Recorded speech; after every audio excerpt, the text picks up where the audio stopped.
τέλος, η Ελλάδα στην οκτάδα, η Ελλάδα στις 8 καλύτερες ομάδες, η Ελλάδα περνάει στα προμηνή τελικά του 14ου Ευρωπαϊκού Πρωταθλήματος. Γράφουμε ιστορία στα γήπεδα της Πολωνίας και της Ουκρανίας. Μπράβο στα παιδιά, χορεύουνε μέσα στο κέντρο του Εθνικού Σταδίου της Βαρσοβίας. Ο Ρωσίδης από τα δεξιά, έτοιμος να βγάλει τη σέντρα, τη βγάζει. Ο Γκέκας στη φάση, χάνει την μπάλα, στέλνει γκολ. 1-1! Στο 51 το είπαμε! Εάν το πιστέψει αυτή η εθνική ομάδα μπορεί η χρυσή αλλαγή του Φερνάντο Σάντος. Δημήτρης Αλμπικίδης φέρνει το παιχνίδι στα ίσια. 1-1 ο διεθνής επιθετικός του ΠΑΟΚ.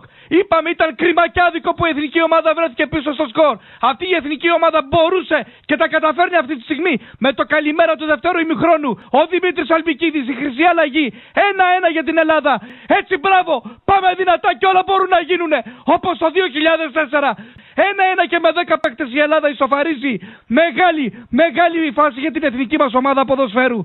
Και πάλι για το Σαμαρά. Η παλιά του Σαμαρά είναι κακή. Κάκιση, έγινε το λάθος γκολ. 1-2. Να που η εθνική μας ομάδα μειώνει. 1-2 από το πουθενά στο 53. Σας είπαμε ότι δεν είναι κάτι το ιδιαίτερο, ειδικά στην άμυνα η Τσέχη. Και έγινε η λάθος συνεννόηση και ο Φάνης Γκέκας πήρε την μπάλα στρωμένη μπροστά του και την έστειλε πιο απαλά μέσα στα δίχτυα της εστίας των Τσέχων. Έτσι λοιπόν στο 53 η εθνική μας ομάδα ποδοσφαίρου μπαίνει και πάλι στο παιχνίδι. Δώρο του Τσέχ, έφυγε η μπάλα μέσα από τα χέρια. Δεν του φταίει καθόλου αμυντικός. Έτσι ο Τσέχ κάνει μεγάλο λάθος για αυτή την εμπειρία που έχει ως μεγάλος τερματοφύλακας. Η μπάλα στρώθηκε στο Φάνη Γκέκα, ο οποίος στο 53 μειώνει σε 1-2. Η Ελλάδα είναι πολύ κοντά και με τα δύο πόδια στην οκτάδα. 10 δευτερόλεπτα απομένουνε. Ελλάδα-Ρωσία 1-0 με το τέρμα του Καραγκούνη στο 47. Ο Καραγκούνης είναι όρθιος να μπει μέσα να πανηγυρίσει. Ο Φίσας λέει να καθίσουν όλοι κάτω στον πάγκο.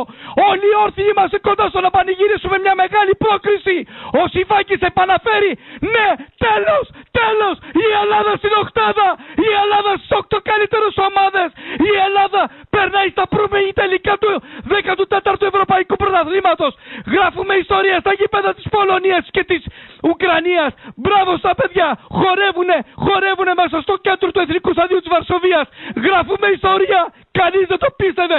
Κι όμως αυτά τα παιδιά έβαλαν το πάθος τους στην καρδιά τους και πάνε τώρα στη γωνιά του πετάλου, εκεί που είναι οι 3.500 Έλληνες φίλαθλοι και φωνάζουν ένα σολέ. Ο Σάντος πανηγυρίζει, ο Σάντος δείχνει την καρδιά του, αγκαλιάζεται με το υπόλοιπο τεχνικό επιτελείο. Ο Σαμαράς που έδωσε το όλο του το είναι σήμερα, είναι πεσμένο στον αγωνιστικό χώρο. Μπράβο, γράφουμε ιστορία, μπράβο στα παιδιά.